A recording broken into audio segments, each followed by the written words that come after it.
চুয়াডাঙ্গায় ক্রমেই বাড়তে শুরু করেছে শীতের প্রকোপ। সকাল না হতেই হাড় কাঁপানো হিমেল বাতাস যেন জমিয়ে দিচ্ছে সব। বেশ কদিন ধরে তাপমাত্রা কমতে থাকায় এখন জনজীবন কিছুটা স্থবির, যার ফলে সাধারণ ও নিম্ন আয়ের মানুষকে পড়তে হয়েছে বেশ বিপাকে।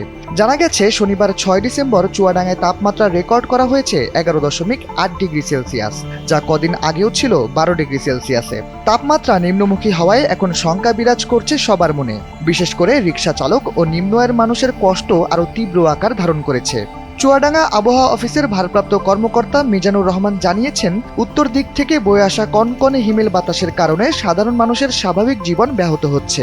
কর্মজীবী মানুষ থেকে শুরু করে খেটে খাওয়া মানুষ সবাই পড়েছেন চরম ভোগান্তিতে। অপরদিকে সকালে সূর্যের দেখা মিললেও হিমেল বাতাসে শীতের তীব্রতা বাড়ছে। বিশেষ করে সন্ধ্যা ও সকালে শীত অনুভব হচ্ছে বেশি।